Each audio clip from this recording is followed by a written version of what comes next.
minha gente, muito boa tarde, boa noite, bom dia para quem for assistir depois essa gravação. Sejam bem-vindas, sejam bem-vindos. Nós estamos aqui, ó, sabe aquela mesa de cafezinho mineiro? Que você senta, bota um café, uma tigela de pão de queijo, senão não é Minas Gerais, e solta uma prosa boa. É desse tipo hoje a live, não é? Nós juntamos amigos queridos, corações dedicados a uma busca interna dentro dessa temática. Nós estamos aí num movimento que é nosso, que nós vamos partilhar com vocês desse campo. Então, essa live foi pensada, sentida como um bate-papo espontâneo entre amigos aí em torno do tema do autodescobrimento, tá bom? Então, querida Suzana, querido Roberto, bem-vindos. Primeiras mulheres, claro. Obrigada, Andrei. Olá, Roberto. Olá para todos. É muito bom estar aqui. Isso já é uma ideia que a gente tinha há algum tempo. Já tinha conversado com o Andrei sobre isso há muito tempo atrás, não sei se ele se lembra. E aí ele resgatou mais recentemente, falou, vamos fazer esse bate-papo informal. Então, estamos aí. Vamos ver o que sai, sem nenhum script. Boa tarde para todo mundo, boa noite, bom dia, dependendo do horário.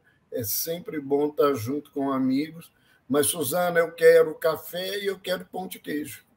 Pois é,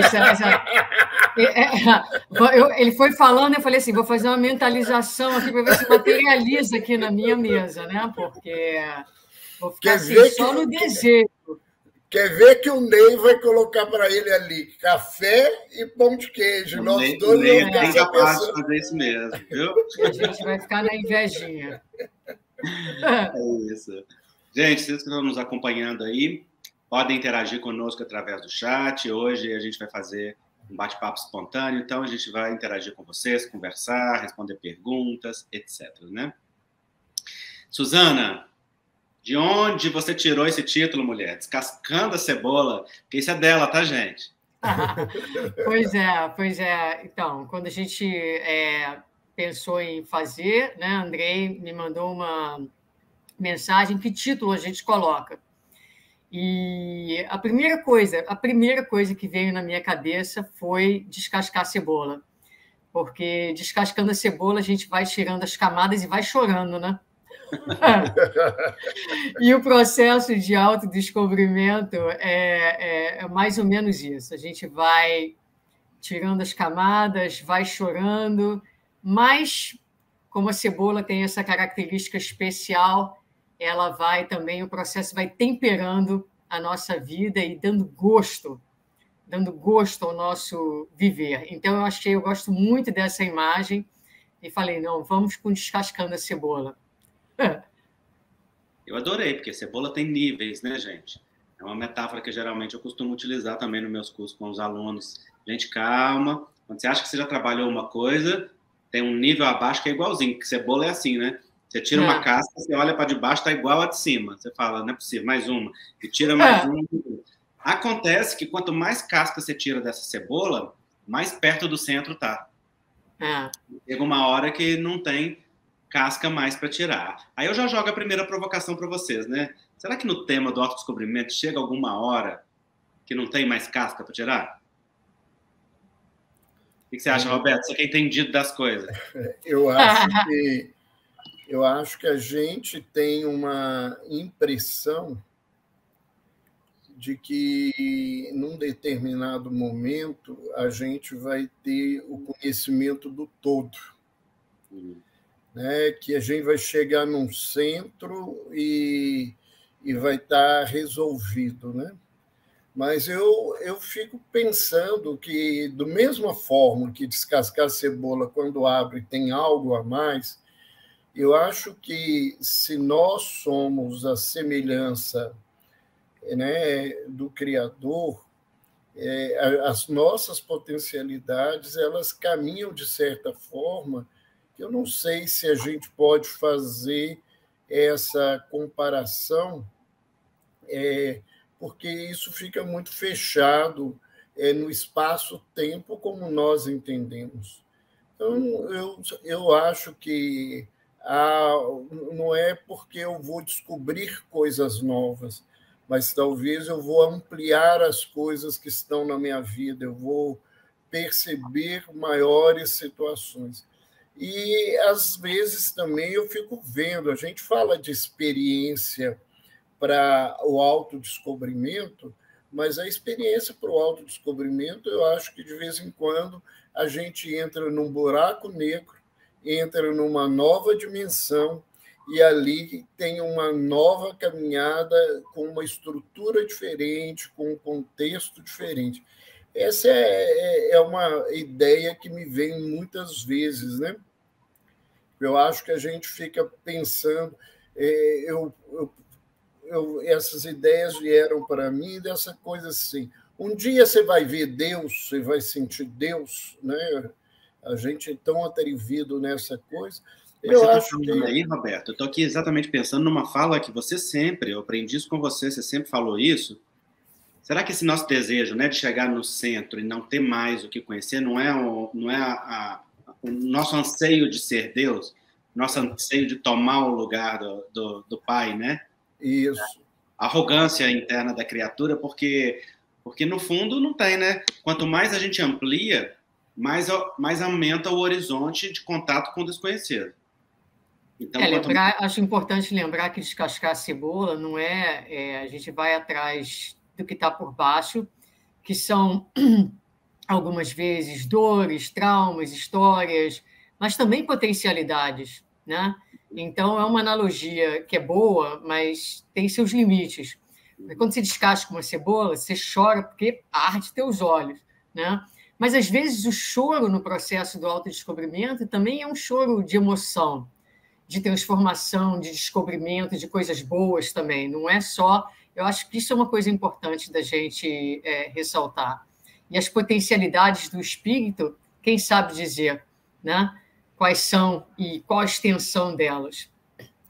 Eu fiquei me lembrando, Suzana, alguns dias atrás, no trabalho de consultoria que eu faço, eu dei uma atividade para os gestores com os quais eu trabalho, estava trabalhando perspectiva e foco. Então, a atividade, eu dei uma folha em branco que tinha um pequeno círculo no centro da folha. E, sem dizer muita coisa, eu pedi eles para escreverem sobre aquilo que eles estavam vendo. Então, eles começaram a escrever sobre a mancha, escrever, interpretar a mancha, essas coisas todas. E, quando terminou, eu virei para eles e falei assim, olha... normalmente a gente olha e vê a mancha, mas o branco da folha é muito maior, tem muito mais coisa. Então, às vezes, a gente essa lembrança sua é muito importante, porque a gente acha que a gente está caminhando para o centro, mas a gente não viu, a gente descascou a cebola, mas a gente não viu o contexto externo da cebola, as coisas que estão na vida. E nós, quando falamos muito nesse descascar, a gente também fala muito nas coisas negativas, nas nossas dificuldades, nas nossas barreiras. Mas eu acho que cada potencialidade que a gente for descobrindo, isso vai ampliar a vida. E é como eu disse, nós vamos entrar num buraco negro e vamos entrar numa dimensão diferente. Porque eu acho que o que a gente entende, por exemplo, o que seja o ser humano, o que seja o espírito, é muito pobre. É uma questão muito pobre, porque é uma leitura materializada da vida, né? E quando a gente fala, por exemplo, de problemas humanos, a gente tem umas coisas aí meio definidas, abuso, os traumas, isso, aquilo, outro, mas nós temos outros problemas e que, às vezes, não são problemas diante de uma coisa ruim, mas é problema diante de um desafio de crescimento. Né? Eu não tenho só descobrir porque eu estou com dificuldades hoje porque eu tenho um trauma de vida que eu não resolvi. Eu, às vezes, vou pegar algo na minha vida que vai me transformar, fazer eu pensar em outra coisa, em outra situação, em outra perspectiva da vida, né? O foco da cebola é muito interessante, mas ele é muito voltado para o passado, né? E, às vezes, o que a gente precisa, nesse autodescobrimento, é também se voltar para o futuro, né? E aí vem as loucuras, nós três conhecemos o Dr. Jader, de se prospectar para o futuro, se encontrar, buscar suas potencialidades no futuro, vivenciá-las de alguma forma para vencer dificuldades nesse momento. Então, eu acho que a coisa é muito mais complexa nesse autodescobrimento do que simplesmente descobrir assim, o que eu fui, né? Mas quais são, na verdade, potencialidades que estão me chamando e que eu não vejo e que vão me transformar de uma maneira muito grande. Uma das coisas que as pessoas me perguntam muito, acho que a gente fez uma boa introdução aí nesses 10 minutos iniciais, mas uma das coisas que as pessoas me perguntam muito, porque fala-se muito, né, em autodescobrimento, nas nossas palestras, nos nossos trabalhos profissionais também, gente, como faz isso? Por onde que eu começo? Aí eu pergunto a vocês, não tanto teoricamente, mas na sua vida diária, por onde você começa? Uhum. Ótima pergunta. É diferente falar... É melhor fazer do que responder. Vai, você responde. Mas tem duas respostas diferentes a essa pergunta. Uma é por onde eu começo hoje, que já é uma resposta depois de uma caminhada longa, e outra é como comecei lá atrás. Então, como comecei lá atrás foi encarando as minhas angústias, encarando os meus desconfortos mais intensos. Né? Eu acho que o processo do autoconhecimento começa em a gente dar nome para os sentimentos, reconhecer o que a gente está sentindo, saber falar. Porque a maioria das pessoas, quando a gente pergunta o que você sente, fala muito superficial sobre isso. Eu sinto mal-estar. Mal-estar é sensação, mas o que você sente? Não, eu sinto angústia. Angústia também é sensação. Qual é a emoção? Às vezes as pessoas têm dificuldade até de falar do nome da emoção. Quanto mais falar o sentimento que está por detrás ou o padrão emocional. Então, eu comecei tentando dar nome para aquilo que eu sentia que me desconfortava ou para as coisas habituais que eu... Ih, o Roberto caiu. Caiu, Ele volta. Ou para as coisas habituais que aconteciam comigo, né? E aí, a minha sensação, Suzana, naquela época, era uma sensação muito, muito gostosa e muito interessante. Era a sensação de que... Voltou.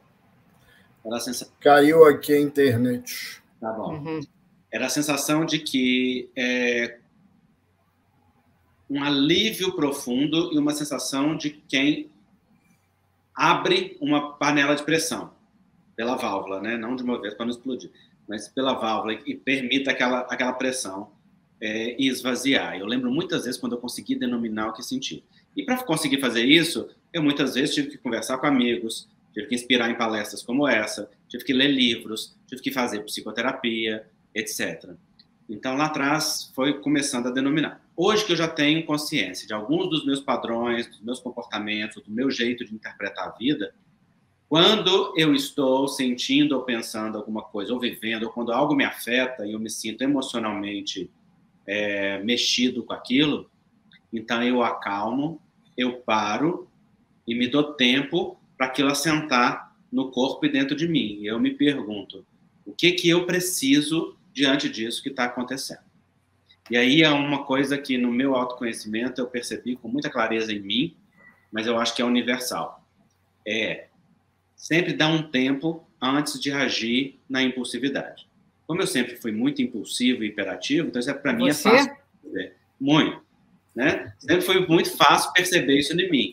Então hoje, na hora que a coisa vem, assim, é igual um vulcão, e eu paro e falo assim, peraí, se eu estou precisando agir com tanta intensidade, realmente não é alguma coisa que requer uma ação imediata, o que está atuando aqui, né? É por aí. Obrigado. Nem não trouxe café, não, mas trouxe água, tá? Eu estou ouvindo o Andrei há uma meia hora atrás, eu coloquei lá no meu Instagram um versículo de Tiago, que foi a base da lição que eu li de manhã. Todas as manhãs eu leio uma página de Emmanuel e reflito na minha vida, então é alguma coisa que eu já estou colocando aí. E a frase eu coloquei porque um dia eu preciso aprender essa frase, que ela diz assim, né? Que a gente deve ser apto a ouvir, tardio para falar e tardio para irar, né? Então, a gente tem que ter, aprender a ouvir, a aprender a escutar as coisas na vida da gente, do outro, mas eu queria complicar um pouquinho essa sua a colocação aí, porque o Andrei foi muito bom, que ele colocou didaticamente como é que a gente faz as coisas. Mas eu estava pensando aqui, eu acho que eu vim para cá para poder ficar cutucando as coisas que vêm na minha cabeça, né? E aí você estava falando assim, como é que faz esse autodescobrimento? Aí eu fiquei pensando numa coisa que caminha muito na minha vida, que é a minha experiência mediúnica. Que ela veio, e eu não sabia o que era, que ela acontece, e tem hora que eu não sei nem entendo o que acontece com ela, e que à medida em que eu acho que eu entendo alguma coisa, algo acontece a mais, e que eu descubro que eu não sei nada sobre ela. Eu não estou falando sobre o contexto teórico da coisa, mas a minha experiência em si. Isso então, você vai fazer 50 anos de mediunidade, né? Estou fazendo 50 anos de mediunidade esse ano. Então, o que eu fico pensando é o seguinte, quando você faz essa pergunta, isso que o Andrei colocou é o que a gente tenta fazer no dia a dia. Mas aí eu fico pensando que tem coisas que elas não têm receita, não, elas vão acontecendo na vida da gente, né? Tem hora que algo bate, é aquilo que se fala que é um insight, né? Não é só um insight de algo que eu coloquei para fora, mas uma situação, algo pequeno que eu vejo que acontece na minha caminhada e que aquilo me abre um campo de percepção muito grande na vida. Então, eu acho que tem realmente assim as minhas reflexões. Isso que o Andrei falou de emoção é muito importante. Andrei, quando eu comecei a trabalhar com a consultoria, um pessoal diferenciado, muitos deles não sabiam designar nenhum tipo de emoção que eles tinham. Então, parece que é uma coisa óbvia, porque nós, por exemplo, nós dois trabalhamos, Suzana também trabalha com isso o tempo todo, mesmo que não seja só profissionalmente, a gente acha que é tranquilo, tá aí ansiedade, tristeza, alegria. Tem gente que não sabe nem o que é emoção na vida. Então, esse caminho da construção do que as coisas que eu sinto, que eu penso, é um passo. Mas eu acho que o autodescobrimento ele é um exercício que vai se ampliando no dia a dia e fica bem complexo. Mas é aquela faca de dois gumes, né? Se é complexo ir no autodescobrimento, é impossível caminhar sem ele, porque você vai se emaranhar e projetar completamente, né? Ou se deixar conduzir ou viver a inconsciência do impulso enfim. Então é um processo que, com toda dificuldade ou com todo desafio que tem, ele precisa acontecer, mas também é prazeroso, né, gente? É uma alegria. Você... Eu ia falar isso, estou lendo aqui os comentários também, e alguém comentou que é o mais difícil, alguém disse que começou aos 5 anos. Para mim, começou tarde, porque quando a gente fala em autodescobrimento, estou falando de um processo mais consciente, né? Claro que a gente está aí sendo saculejado pela vida, e muitas vezes a gente vai aprendendo as coisas meio que assim, né? Na cacetada, digamos assim, né? Que a vida vai dando na gente, vai saculejando, não vai deixando muita opção. Mas um processo de autodescobrimento consciente tem que começar pela alfabetização do sentimento, né? E que foi o que vocês dois falaram. Então, para mim, por exemplo, quando eu comecei a minha relação com Sherry, que é psicóloga, foi ali, tem agora há 20 anos atrás, que eu comecei a aprender a dar nome aos sentimentos, que também, para mim, eu acho que é a primeira etapa de qualquer processo de autodescobrimento. E como eu faço, muito relacionado com o que Andrei estava falando, principalmente nos momentos difíceis das relações, das dificuldades, toda vez que eu tenho um sentimento difícil, mas às vezes não é só isso, às vezes eu estou me sentindo excessivamente cansada, né? Então, sintomas que a gente vai aprendendo a educar o nosso olhar, a nossa atenção para o nosso próprio ser, para a nossa vida de relações, para o nosso estado de alma. E nessa observação, aliando a essa observação, a alfabetização dos sentimentos, começar a apreciar, a ter uma apreciação, não é um masoquismo, mas é ver em todas esses instantes possibilidades de aprendizado e de crescimento e buscar capitalizar. Então, utilizar essas emoções e esses sentimentos e buscar entender, descascando a cebola, o que está por trás daquela camada sintomática que a gente está observando. Então, na minha vida, eu faço muito isso. E, no momento em que eu observo, eu registro, eu tenho curiosidade, eu questiono, e quando a gente se coloca nessa posição mental de curiosidade e nutre essa curiosidade, o que acontece? No próprio dia a dia, vai haver momentos, vai haver sentimentos, vão haver pensamentos que vão começar a pipocar, porque você se abriu psiquicamente, emocionalmente, para aquela experiência, né? Então, às vezes, estou caminhando o cachorro de manhã, ou às vezes vejo alguma coisa, às vezes uma oração, um momento de silêncio, aí vem aquela onda de sentimento, aquela onda de tristeza, ou um insight, e aí começam a vir as respostas de dentro da alma. Então, gosto de pensar nesse processo assim, que é uma coisa que a gente vai adotando, é um treinamento, a gente vai se tornando melhor pelos estudos, falando aí de sentimento, de emoção. Então, por exemplo, livros como o livro do Marlon, que é um livro todo falando sobre emoções, uma Brené Brown aqui nos Estados Unidos, com o Atlas do Coração, falando, explicando as diferenças das emoções. Esse entendimento ele é muito rico, porque vai ajudando a gente também. Eu não sabia, por exemplo, até 20 anos atrás, que eu sentia muita raiva, que eu tive muita raiva, porque eu não fui apresentada à raiva. A raiva não era um sentimento permitido, não era um sentimento bom de se ter, e ela traz tanta informação sobre a gente, né? Então, eu acho que essa alfabetização, esse entendimento dos sentimentos, ele é realmente chave para o processo.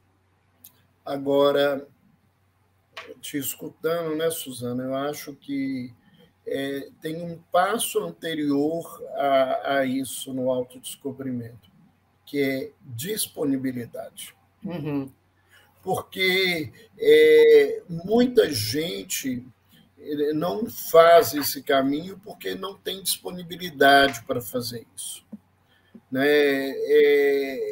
Nega toda essa situação, acha que não precisa disso.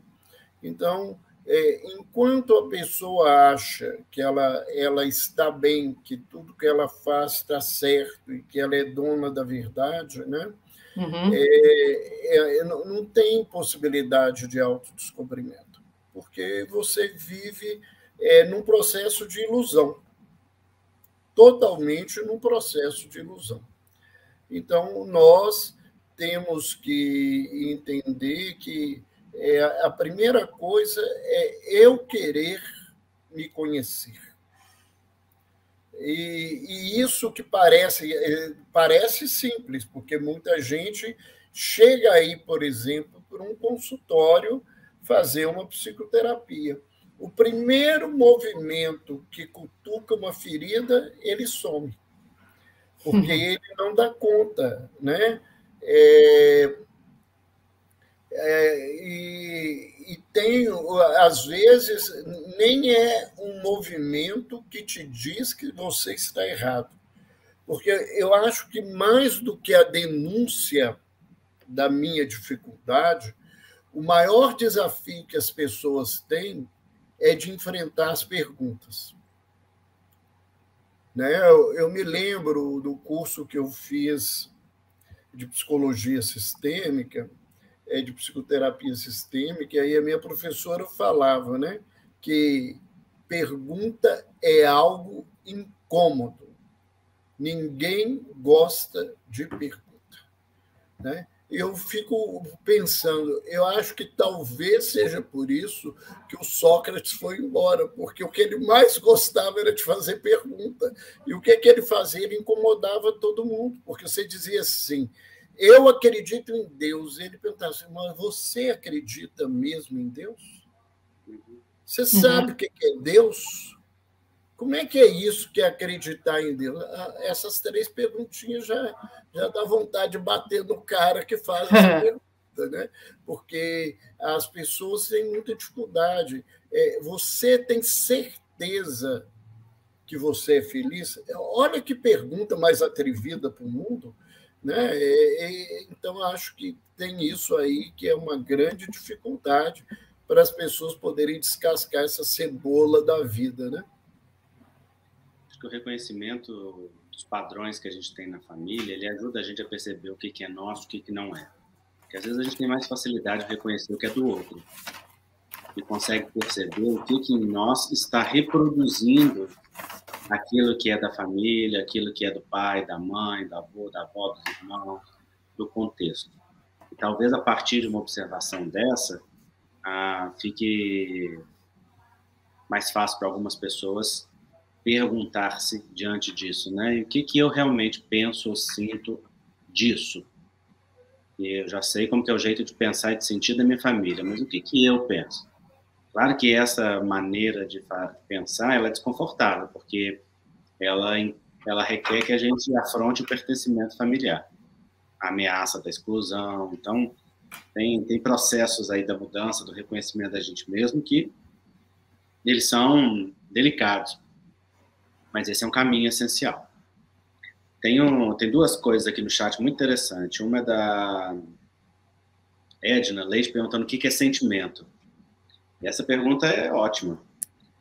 Na verdade, Edna, sentimento e emoção são vivências afetivas e psíquicas que nós temos. O que difere uma coisa da outra é que a emoção é fugaz e o sentimento é mais estrutural.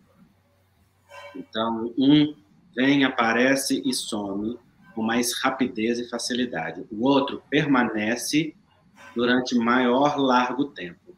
E essa estrutura pode ser uma estrutura de cimento, que é forte, fixa e que permanece ali durante um tempo, como ela pode ser uma estrutura de madeira, que fica ali durante um tempo, depois cai, muda, cede lugar para outro, como pode ser uma estrutura de isopor, que racha fácil, né? Então, nessa escadinha, né, do autoconhecimento, em cima tem sensação, depois tem emoção, depois tem sentimento, depois tem os padrões emocionais que a gente vai, então a gente vai sempre mergulhando num nível mais profundo. Eu acho que é importante, talvez, colocar para as pessoas é que a emoção, você não é capaz de esconder a emoção. Porque ela tem um componente físico, corporal. Eu chego e te falo, Andrei, você está triste hoje. Eu vendo você. Quando é o sentimento, que é uma coisa mais estruturada, às vezes você consegue esconder das pessoas o que você está sentindo, mas emoção tem jeito. Você pode não mandar aquele palavrão. O indivíduo olha para a sua cara e sabe que os seus olhos estão soltando fagulha para poder queimá-lo. Não tem jeito. Alguém que está triste, está triste. Alguém que está alegre, né? Eu costumo falar isso, né? Quando eu falo das importâncias, né? Que a tristeza é algo que te leva para dentro, né? Ela tem o objetivo de você pensar o que está acontecendo com você. E a alegria é algo que te leva para fora, né? Que é para você levar a sua experiência para o outro, para as pessoas. Então, você não chega para ninguém, eu estou triste, porque isso não, os outros vão olhar para a sua cara e falar assim, que ridículo, né? E nem se alguém te pergunta assim, você está triste? Você fala assim, não, eu estou alegre. Não dá para acreditar, está expresso no corpo do indivíduo. Então, uma das coisas importantes, né, que a emoção é algo que é transitório entre a sensação e o sentimento. Então, ela tem um componente emocional, inclusive de liberação de hormônios, de todas as coisas possíveis, e o sentimento ele está numa escala de aprimoramento da expressão da criatura, né? Eu queria voltar também para algumas perguntas que foram feitas ali. Primeiro, ainda antes das perguntas, voltar um pouquinho para o que o Roberto estava falando, né? Que antecedendo todo aquele processo vem a responsabilização. A gente tem que estar pronto para se responsabilizar pelas nossas próprias vivências e experiências, né? Sair da vitimização, sair da acusação e realmente tomar pé do processo, né? Assumir a nossa responsabilidade, a nossa parte. Uma outra coisa que você falou, Roberto, que eu também tenho trabalhado bastante em mim, e trabalho até na yoga também, é uma coisa que a última aula que eu fiz, que foi essa terça-feira, foi muito interessante, porque a yoga te coloca em posições de muito desconforto. E há uma posição em particular que me dói muito, que exige um nível de flexibilidade, e eu sou uma pessoa endurecida, que é uma das áreas que eu trabalho na minha vida, né? Então, eu estava naquela posição e pela primeira vez, eu já venho praticando há algum tempo, eu consegui focar na minha respiração, eu consegui relaxar daquela dor, entende? Então, eu não lutei contra ela, eu não tentei mudar a minha posição, eu me rendi e respirei. E foi uma sensação incrível. Eu quis falar alguma coisa, quis fazer algum post, acabei não tendo tempo, mas foi uma experiência muito singular. Eu acho que essa experiência, que tem a ver com o que você estava falando, que ninguém gosta quando faz perguntas e começa a mexer naquilo, as pessoas saem. Uma amiga minha falou assim, eu não sei se a minha terapia está funcionando. Eu falei, mas está doendo? Ela falou muito. Então fica, porque está no caminho certo. Porque é por aí mesmo. Porque se você for à terapia e não doer, está jogando seu dinheiro fora. Vai encontrar uma outra pessoa. Em algum momento tem que doer um pouquinho. Não é um processo confortável. Então, a pessoa tem que estar realmente disposta a viver o desconforto, né, da sua realidade. E aí colocaram ali no chat se o estudo dos sentimentos, aliás, os livros, eu não sei como escrever aqui, alguém pediu para escrever o nome dos livros, é o Cultivo das Emoções, do Marlon, e Atlas of the Heart, da Brené Brown, que eu não sei se tem traduzido para o português. Mas o que eu ia falar é da racionalização. Então, uma coisa tudo pode ser racionalizado, e racionalização é um processo muito fácil de defesa e de escape. Mas você pode se educar e isso não ser usado dentro de um processo de racionalização.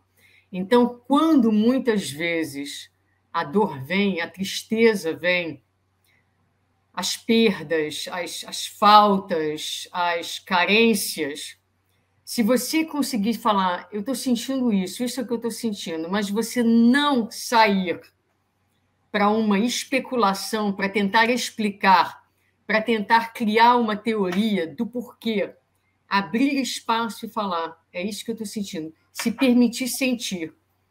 E aí chega uma hora que, para mim, pelo menos é assim como funciona, eu procuro não explicar a dor. Porque quando a gente começa a tentar explicar muito a dor, a gente acaba roubando um pouquinho essa capacidade de sentir. Vai ter um tempo para as explicações. Eu acho que as explicações têm o seu momento, mas é preciso que haja que exista também um tempo só para isso, só para sentir. E é fenomenal o que acontece depois que você se permite sentir, né? A transcendência que você experimenta, às vezes você está carregando aquela dor que ela tem um peso na tua economia, e no momento em que você chora, no momento em que você sente, é como se ela fosse se esvaziando, é como se ela fosse... Você vai adquirindo uma leveza de alma, e depois o entendimento ajuda também no processamento. Mas eu acho que tem que haver, não sei se a André concorda comigo, Roberto, mas eu acho que há um tempo específico para cada coisa. Você estava falando aí, eu vi no chat a pessoa comentando, né, se a gente não estaria racionalizando. Eu acho que a racionalização é uma das formas que a gente vive. No livro A Arte da Guerra, né, ele levanta que o primeiro grande problema humano, na luta humana, né, porque é um livro que fala sobre as nossas lutas internas, as nossas transformações, é a resistência. É aquilo que a gente constrói, que assim, vamos sair no domingo? Mas eu vou ter que sair de casa, eu estou com preguiça, eu passo a semana inteira dentro de casa. Vamos fazer esse trabalho, mas eu vou ter que estudar. A gente vai criando sempre coisas para não conseguir realizar as coisas. Então, a racionalização, muitas vezes, é um instrumento dessa resistência. É aonde que eu faço para que eu não tenha, na verdade, que me movimentar. Então, eu vou evitar que a racionalização chegue? Não. Mas eu não posso me permitir ficar nela. Eu acho que é esse o grande desafio nesse processo do autodescobrimento, né? Até porque o nosso autodescobrimento ele dói muito, porque a gente está caminhando vendo as nossas dificuldades. Porque o nosso olhar é para a mancha do papel. Porque se a gente se permitisse ver as nossas potencialidades, as nossas capacidades, né? A gente tem muita coisa boa que a gente faz na vida, a gente tem muito recurso bom na caminhada. Então, dói por quê? Porque, na verdade, o que incomoda hoje é a pedra no caminho, então eu preciso tirar a pedra, mas eu tenho que entender que eu tenho um caminho e, às vezes, ao lado da pedra tem um jardim maravilhoso, né, que eu não estou vendo.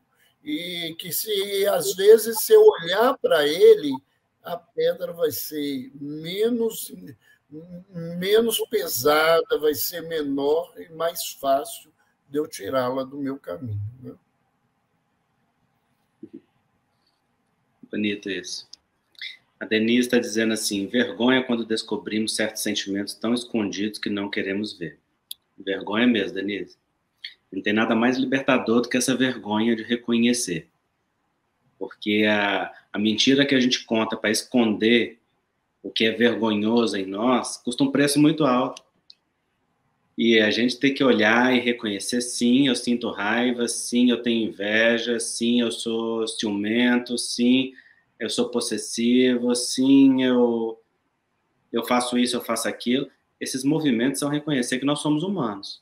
Só que a gente vem de uma idealização de que a gente não pode ser humano, que a gente tem que ser um humano perfeito. Ou às vezes a gente vem de famílias que isso era muito importante, né? Você se comportar bem, você ser um menino, uma menina correta, ou você ter um padrão moral X ou Y, ou etc, etc, etc. Enfim, então, a vergonha de reconhecer a nossa humanidade, ela é um processo importante. Eu penso que... Eu não só penso, não, tá? Eu vivo isso, é como eu resolvi isso para mim. Que o caminho para a gente lidar com isso é desenvolver uma consciência e um compromisso de amorosidade com você mesmo. De qualquer coisa que você vir em você tratar com amor. Isso parece paradoxal, porque às vezes as pessoas entendem tratar com amor como inação, falta de atitude, falta de compromisso, falta de fazer algo com aquilo. Não é não. É você não lançar mão da chibata do julgamento contra si mesmo, para se classificar ou para se classificar de forma pesada, né? Mas para se analisar de uma forma mais leve. Eu acho que isso é um movimento que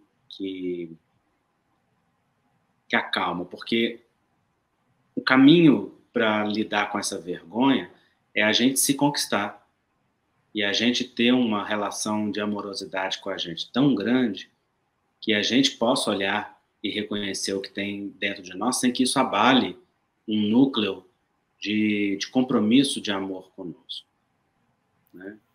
Mas eu acho que você falou uma palavra aí que talvez seja a grande barreira da vida, que é classificar.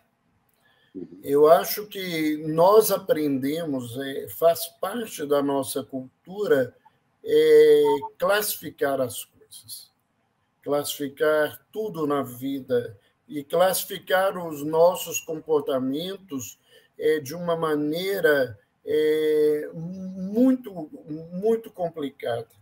Né? Por que eu estou falando isso? A gente aprende, do ponto de vista religioso, que existe uma coisa que é o certo e uma coisa que é o errado. Todas as religiões falam disso.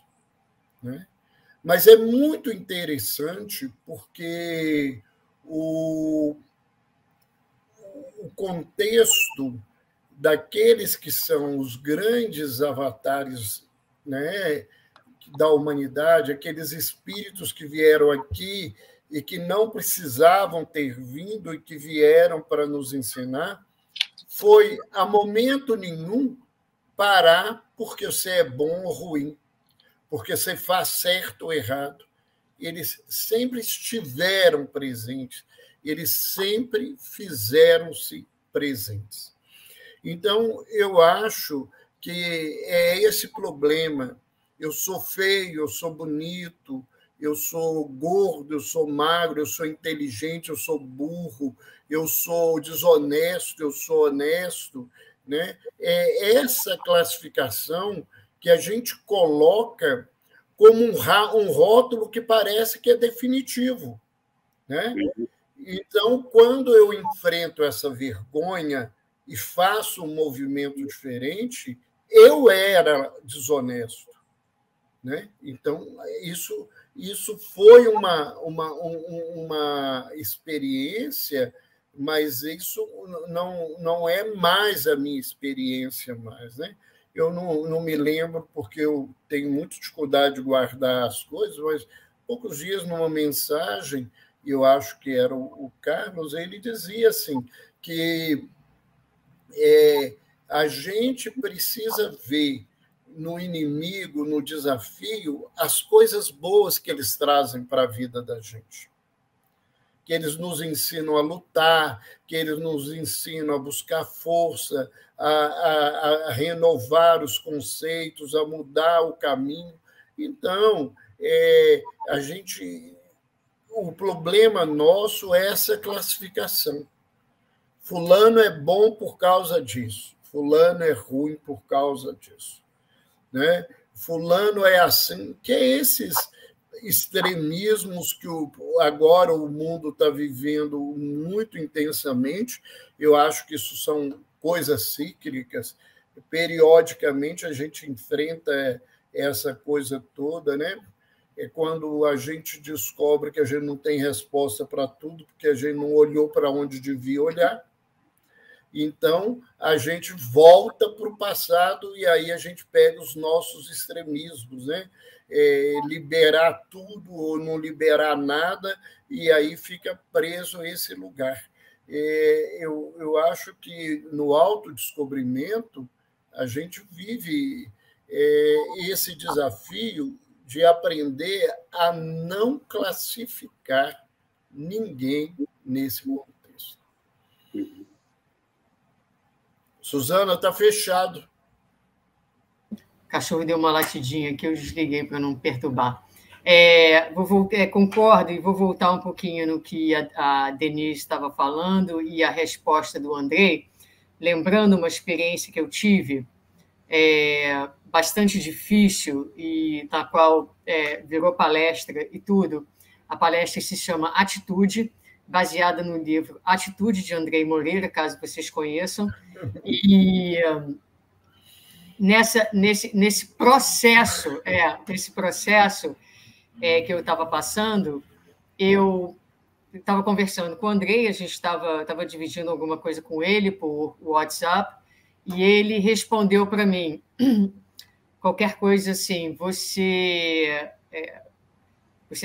tá sofrendo exatamente pela maneira como você está se classificando como uma pessoa ruim, né?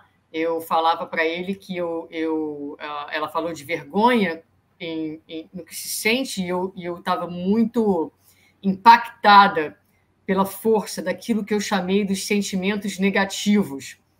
E ele me fez uma fala que foi um pontapé inicial para eu começar a tentar rever a minha própria postura. Então, eu estava me sentindo assim, o pior dos seres humanos na Terra, né? O cocô do cavalo do bandido, como diz o outro, e ele me apontou, me mostrou que parte do que eu estava sofrendo era por causa dessa vergonha. E comecei a fazer o estudo, comecei a fazer a palestra, e comecei a olhar para mim mesma, e uma das coisas que é muito bacana, e que quem não leu, leia o livro Atitude, ali ele traz, entre outros lugares onde Andrei tem o trabalho dele, mas nesse livro ele fala sobre essa ideia de esses sentimentos, eles estão ajudando na expansão do meu ser, né? Sair do rótulo, mas olhar se aquela experiência, se aquele momento, aquilo está levando à expansão ou ele está tirando, bloqueando a tua energia, o teu viver. E eu comecei a olhar para o que eu sinto e para o que eu vivo sob essa perspectiva, que é uma perspectiva muito mais neutra. Isso que eu estou sentindo é alguma coisa que eu preciso cuidar, porque está bloqueando o fluxo da vida em mim, está me prendendo, está me limitando, ou é alguma coisa que está trazendo vida, que está trazendo expansão, que faz com que haja um fluxo renovador dentro de mim. Então, não é você negar, não é você não tomar responsabilidade, não tomar contato, mas é a maneira como você se aproxima daquele sentimento, sem o rótulo, sem a classificação. Porque no rótulo há julgamento. E toda vez que nós julgamos, nós separamos, nós excluímos, inclusive dentro de nós. Aprendi direitinho, Andrei? O que você acha? Uma fofa. Sabe o quê? Ele escreve e eu pratico. Gente, essa mania, isso é muito do movimento espírita, entendeu? Não pode fazer elogio, não. Tem que dar uma lambada junto. Não, isso é meu e teu. Não, Roberto Lúcio é igualzinho. Então isso é muito da cultura religiosa. Eu não sou uma pessoa que bato em ninguém, gente. Olha a coisa. Eu sou uma pessoa tão boazinha, mas eu fico pensando, né?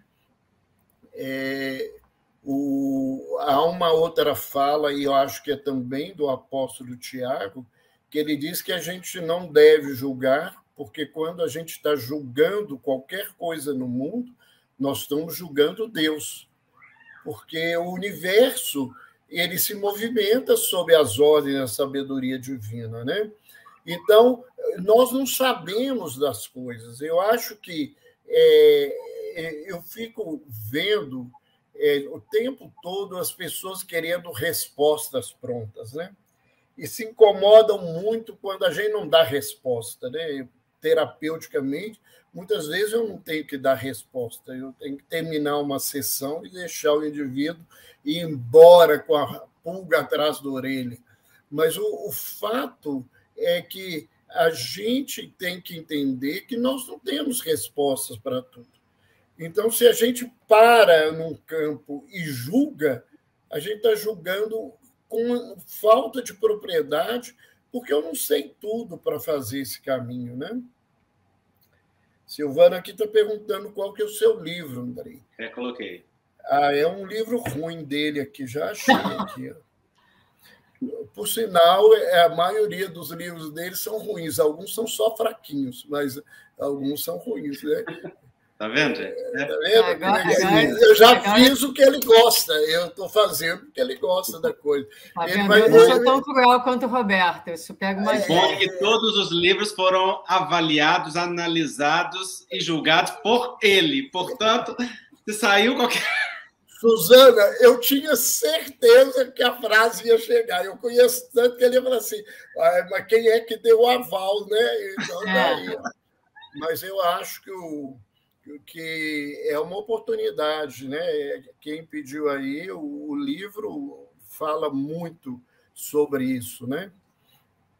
Embora ache o livro importante, maravilhoso, mas o Andrei sabe que o meu livro de paixão chama Cura e Autocura, né?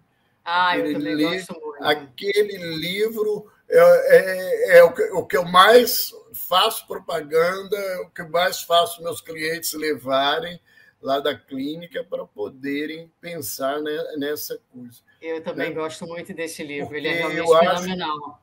Ele faz a gente se movimentar de uma forma muito, muito importante. Mas eu acho que o autodescobrimento ele também tem uma outra faceta importante, né? Porque ele não é algo que vai acontecer no tempo que eu quero.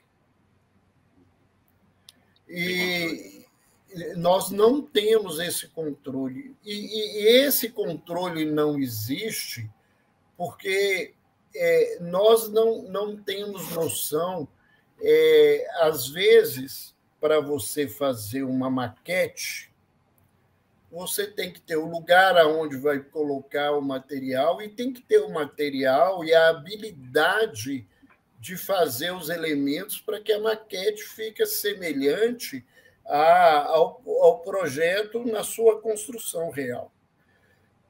E muitas vezes eu não tenho piso, eu não tenho material, eu não tenho habilidade. Então, isso são conquistas, e essas conquistas elas têm o seu tempo. Então, não adianta a gente querer que aconteça o autodescobrimento no tempo do meu desejo, né? Porque ele vai acontecer no tempo da minha necessidade, ou da minha possibilidade, que talvez seja o termo mais adequado. Então, as pessoas também não devem falar assim, eu não tenho capacidade para isso. Né? Não, a gente está construindo essa capacidade na nossa vida. Andrei, você é paciente do seu processo de autodescobrimento? Ele é paciente de alguma coisa? Eu não Roberto, sei deixa ele responder. Eu só não sou paciente do Roberto, senão eu saio tão medicado, entendeu? Eu já falei com ele que eu tenho remédio para tratar dele, mas também ele perguntou assim, você quer prescrever? Eu falei assim, não, se eu prescrever, você vai perder muito da capacidade que a gente precisa, você faz assim. Ele falou assim, você quer que eu trate sua hiperatividade? Eu falei, Roberto, meu filho, hiperatividade adaptada, produtiva, bem resolvida, vai mexer nisso para você ver. Gente, mas eu estou brincando, mas porque isso de fato, eu sei que a gente já está chegando aqui no final, mas isso de fato é dos obstáculos, às vezes, que você está falando, Roberto. Acho que foi um ponto muito válido, porque, especialmente nesse mundo que a gente vive, de coisas muito instantâneas, as pessoas, e todos nós, né, a gente sofre de uma impaciência permanente, constante, e eu já me peguei, por exemplo, processando um sentimento, chorando, sentindo, fazendo tudo, para daí, alguns meses depois ou algum tempo depois, sentir tudo de novo.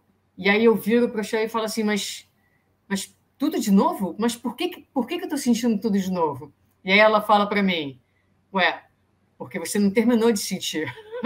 Você sentiu um tanto, mas ainda tem mais para ser sentido. Então, às vezes, a gente também tem determinadas experiências onde a gente acha que processou um sentimento, acha que fez um processo, concluiu um processo, na verdade, foi só um aspecto daquele processo. Então, enquanto aquela dor retornar, é porque o processo não acabou. E quando ele vai acabar? Só Deus sabe, né? Porque a gente não tem noção da profundidade, da extensão, muitas vezes, daquele processo, da quanto tempo aquele processo está com a gente. Então, eu acho que nessa hora é preciso uma entrega, é preciso paciência, é preciso focar no presente e dizer, bom, uma das coisas que me dá ânimo é sentir que eu estou em movimento. Então, tá bom, não resolveu da maneira que eu pensei, mas está aqui de novo, disponível para ser trabalhado. Enquanto a gente estiver sentindo alegria, sentindo tristeza, sentindo medo, sentindo confiança, significa que a gente está vivo. Enquanto a gente está vivo, a gente está a caminho. Esse caminho, Suzana, né, não é só o da dor, o do conhecimento, né? A lei de crescimento, ela é uma lei, como quando você estuda. Você vai aprender as letras, juntar as letras, aí você depois vai estudar. A matéria do ano é português, o ano que vem é português de novo, mas numa outra perspectiva, num outro meio, numa outra profundidade, com uma outra capacidade.